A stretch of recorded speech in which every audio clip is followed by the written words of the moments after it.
الحمد للہ وکفا والصلاة والسلام علی سید الانبیاء وعلی آلہ واصحابہ الاتقیاء اما بعد فاعوذ باللہ من الشیطان الرجیم بسم اللہ الرحمن الرحیم الحج اشہر معلومات فمن فرض فیہن الحج فلا رفث ولا فسوق ولا جدال فی الحج وما تفعلوا من خير يعلمه الله وتزودوا فإن خير الزاد التقوى واتقون يا أولي الألباب ليس عليكم جناح أن تبتغوا فضلا من ربكم فإذا أفضتم من عرفات فاذكروا الله عند المشعر الحرام وَاذْكُرُوهُ كَمَا هَدَاكُمْ وَإِن كُنتُم مِّن قَبْلِهِ لَمِنَ الضَّالِّينَ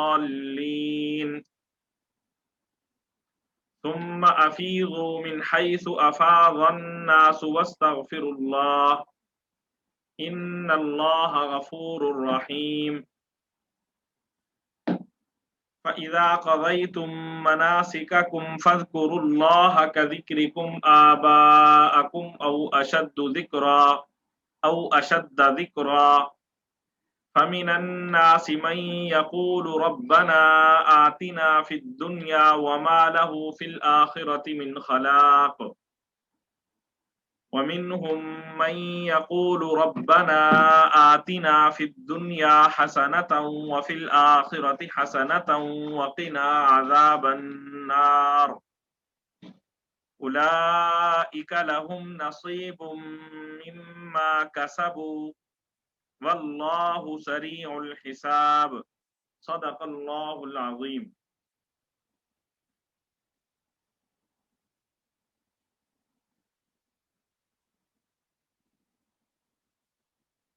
الحج اشہر معلومات. الحج حج کے اشہر معلومات. اشہر یہ شہر کی جمع ہے. شہر کا معنی ہوتا مہینہ، تو اشہر کا معنی مہینے. معلومات متعین مہینے. الحج اشہر معلومات حج کے متعین مہینے ہیں. الحج اشہر معلومات حج کے چند متعین مہینے ہیں. فمن فرض فمن پس جس نے فرض لازم کر لیا. فمن فرض فمن پس جس نے فرض لازم کر لیا. فیہن ان مہینوں میں الحج حج. فلا رفث تو وہ فحش بات نہ کرے. رفث فلا رفث تو وہ کوئی فحش بات نہ کرے. ولا فسوق اور نہ کوئی گناہ کرے. ولا جدال اور نہ جھگڑا کرے. فی الحج حج میں.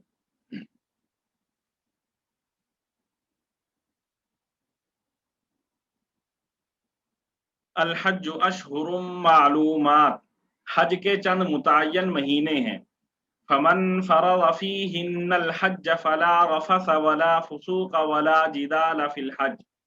چنانچہ جو شخص ان مہینوں میں اپنے اوپر حج لازم کر لے تو حج کے دوران نہ وہ کوئی فحش بات کرے، نہ کوئی گناہ کرے، نہ کوئی جھگڑا کرے. وما تفعلوا من خیر یعلمہ اللہ. وما تفعلوا اور جو تم کرو، من خیرن کوئی نیکی، یعلمہ جان لے گا اس کو اللہ. وما تفعلوا من خیر یعلمہ اللہ اور تم جو کوئی نیک کام کرو گے اللہ اسے جان لے گا. وتزودوا اور زیادہ راہ لو. وتزودوا اور زیادہ راہ لو. فإن پس بے شک خیرہ بہترین الزادی زیادہ راہ التقوی تقوی ہے. وَتَزَوَّدُوا فَإِنَّ خَيْرَ الزَّادِ التَّقْوَى، اور زاد راہ ساتھ لے جایا کرو کیونکہ بہترین زاد راہ تقوی ہے۔ وَاتَّقُونِ يَا أُولِي الْأَلْبَابِ، وَاتَّقُونِ، اور تم ڈرتے رہو، یا اولی الالباب، اے عقل والو، واتقون یا اولی الالباب، اور اے عقل والو میری نافرمانی سے ڈرتے رہو۔ وما تفعلوا من خیر یعلمہ اللہ، اور تم جو کوئی نیک کام کرو گے اللہ اسے جان لے گا۔ وتزودوا فإن خیر الزاد التقوی، اور زاد راہ ساتھ لے جایا کرو کیونکہ بہترین زاد راہ تقوی ہے۔ واتقون یا اولی الالباب، اور اے عقل والو میری نافرمانی سے ڈرتے رہو۔ لیس علیکم جناح ان تبتغوا فضلا من ربکم، لیس علیکم جناح، لیس نہیں ہے، علیکم تم پر، جناح کوئی گناہ، لیس علیکم جناح تم پر کوئی گناہ نہیں ہے، ان تبتغوا، ان کے، تبتغوا تم تلاش کرو، فضلا فضل، من ربکم اپنے پروردگار کا، لیس علیکم جناح ان تبتغوا فضلا من ربکم، تم پر اس بات میں کوئی گناہ نہیں ہے کہ تم حج کے دوران اپنے پروردگار کا فضل تلاش کرو۔ فَإِذَا أَفَضْتُم مِّنْ عَرَفَاتٍ فَاذْكُرُوا اللَّهَ عِندَ الْمَشْعَرِ الْحَرَامِ، فَإِذَا أَفَضْتُم، پھر جب تم روانہ ہو، من عرفات عرفات سے، فَاذْكُرُوا اللَّهَ تو ذکر کرو اللہ کا، عند المشعر الحرام مشعر حرام کے پاس، فَإِذَا أَفَضْتُم مِّنْ عَرَفَاتٍ فَاذْكُرُوا اللَّهَ عِندَ الْمَشْعَرِ الْحَرَامِ،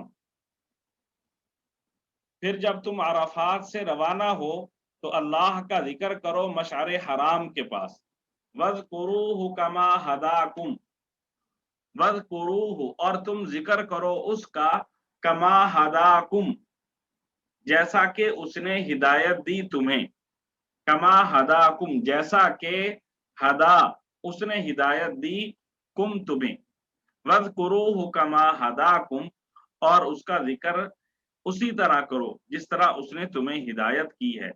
وَإِن كُنتُم مِّن قَبْلِهِ لَمِنَ الضَّالِّينَ، وَإِن كُنتُم اور اگرچہ تم تھے، من قبلہ اس سے پہلے، لَمِنَ الضَّالِّينَ گمراہوں میں سے، ناواقف لوگوں میں سے، وَإِن كُنتُم مِّن قَبْلِهِ لَمِنَ الضَّالِّينَ جبکہ اس سے پہلے تم بالکل ناواقف تھے۔ ثم افیضوا من حیث افاض الناس واستغفروا اللہ ان اللہ غفور رحیم۔ ثم افیضوا پھر تم روانہ ہو، من حیث جہاں سے، افاض الناس لوگ روانہ ہوتے ہیں، واستغفروا اللہ اور اللہ سے معافی مانگو، ان اللہ غفور الرحیم بے شک اللہ بخشنے والا، رحیم بڑا مہربان ہے۔ ثم افیضوا من حیث افاض الناس واستغفروا اللہ، اس کے علاوہ تم اسی جگہ سے روانہ ہو جہاں سے عام لوگ روانہ ہوتے ہیں، اور اللہ سے مغفرت مانگو، بے شک اللہ بہت بخشنے والا بڑا مہربان ہے۔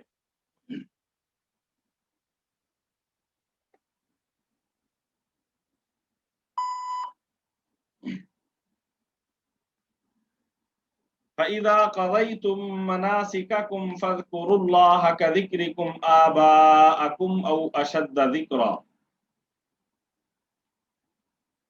فَإِذَا قَضَيْتُم پھر جب تم پورے کر لو، مناسککم اپنے حج کے کام، فَإِذَا قَضَيْتُم پھر جب تم پورے کر لو، مناسککم اپنے حج کے کام، فَاذْكُرُوا اللَّهَ تو ذکر کرو اللہ کا، کذکرکم